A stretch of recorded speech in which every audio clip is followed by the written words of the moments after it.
Victory is sweet but revenge is sweeter. યાર, જે 2023માં ઉદાસ થઈ ગયેલા ચહેરા હતા, આંખમાંથી આંસુ વહી રહ્યા હતા અને 140 કરોડ જનતાને જે નાખુશ કર્યા હતા મિત્રો, કાલની મેચ જીતી અને પાછો મિત્રો જે જનતાએ દુઃખી થઈ હતી એ જનતાને મિત્રો પાછી રાજી કરી નાખી છે. અને મિત્રો શું રમ્યા છે મિત્રો, ઓસ્ટ્રેલિયા જેવી ટીમને હરાવવું કઈ સહેલી વાત નથી યાર. જે ટીમ 350 રન એમના 3 ખાસ વ્યક્તિઓના વગર મિત્રો એ જે કરી જતી તો એ ટીમ મિત્રો નબળી નહીં હોય. સ્ટાર્ક નહીં, હેઝલવુડ નહીં અને ત્યાર પછી કમિન્સ નહીં, તેમ છતાં એ 350 ચેસ કરી ગયા હતા. ને એ ટીમ સામે આપણે રમ્યા છીએ મિત્રો, એમને ખબર છે કે અમને કોઈ બીટ કરી શકે છે અને અમે કોઈથી ડરીએ જઈએ તો એ માત્ર એક જ ટીમ છે ને એ છે ભારત. આના સિવાય અમને કોઈ હરાવી શકે એમ નથી, કારણ કે એને ખબર છે કે અમારા સામે કોઈ જનૂનથી રમતા હોય તો એ માત્ર ને માત્ર ભારતવાળા છે. અને કાલ કેવી મેચ જીત્યા છીએ, જે ટ્રેવિસ હેડ નામના દૈત્ય સુરથી આપણને સૌથી વધારે બીક હતી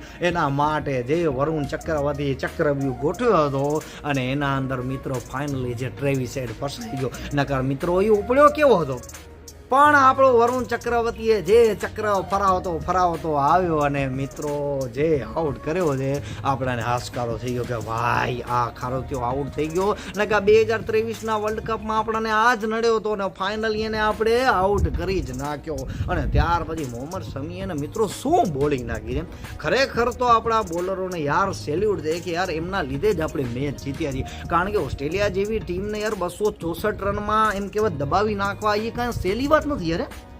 એ ટીમ ધારે એટલા રન કરી શકે છે આરામથી, પરંતુ મિત્રો આપણા બોલરોને સલામ દે યાર. મોહમ્મદ શમીએ જબરદસ્ત બોલિંગ નાખી છે અને ખાસ તો આ ભુરિયા સ્મિથને આઉટ કર્યો છે ને એ મહત્વનો છે, કારણ કે એ ધીમે રમીને સ્કોરને છે ને 300 સુધી પહોંચાડી દે, પરંતુ એને જે બોલ કર્યો છે ને 3 વિકેટ આપણો મોહમ્મદ શમી લઈ ગયો છે. જબરદસ્ત મિત્રો બોલિંગ નાખી છે. અને અક્ષર પટેલ યાર કે મેક્સવેલ આવે છે એ કે મેક્સવેલ આવું એ કે ગમે એ આવે એ બીજી ટીમ હશે જેના સામે રમી જાય. ભારતવાળા સામે હજી વાર લાગશે. અક્ષર પટેલ મિત્રો સીધો બોલ્ડ કરી નાખે અને આપણા જાડેજા બાપુ કે ભાઈ લાંબુશનને પણ આઉટ કરી નાખ્યો ને જોશ ઇંગ્લિશ. હવે જોશ ઇંગ્લિશ હોય કે જે પણ હોય બાપુનો કોઈ ફરક નથી પડતો, એને આઉટ કરી નાખ્યો. મિત્રો આપણી બોલિંગ જબરદસ્ત રહી, ફિલ્ડિંગ પણ જબરદસ્ત કરી. હાર્દિક પંડ્યાએ પણ મિત્રો સરસ મજાની બોલિંગ નાખી. બોલરોનો તો મિત્રો કમાલ જબરદસ્ત હો, પણ પછી હતી બેટિંગની વારી અને બેટિંગમાં યાર રોહિત શર્માએ થોડુંક નાખુશ કર્યા નો ડાઉટ, પરંતુ મિત્રો ગૌતમ ગંભીરે સરસ મજાની વાત કરી કે તમે રન જોતા હશો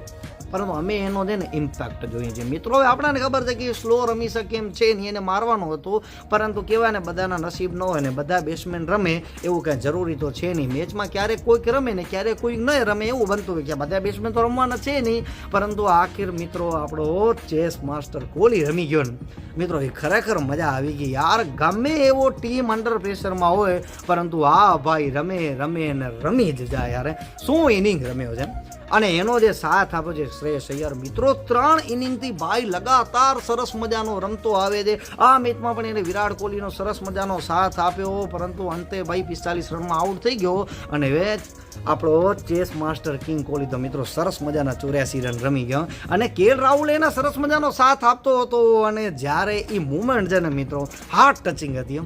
કોહલી જ્યારે આમ આઉટ થયો ને બધી જનતા દુઃખી થઈ ગઈ યાર. આ ભલે સિંગલ રમતો હોય તોય ચાલશે, પણ આ ખાલી ઊભો હોય ને તો ઓસ્ટ્રેલિયાના મનમાં છે ને ડર રહેશે. અને જ્યારે વિરાટ કોહલીએ શોટ માર્યો ને આઉટ થઈ ગયો ત્યારે રાહુલનો યાર એક્શન જોવા જશે કે યાર ભાઈ હું મારતો તો હતો યાર, તમારે મારવાની શું જરૂર હતી, હું રમું તો છું, તમે આરામથી રમતા હો તો હાલ, તમે તમારી ખાલી સેન્ચુરી પૂરી કરો, ભલે ને સિંગલથી કરો પણ તમે તમારી આરામથી સેન્ચુરી પૂરી કરીને તમે રમો યાર.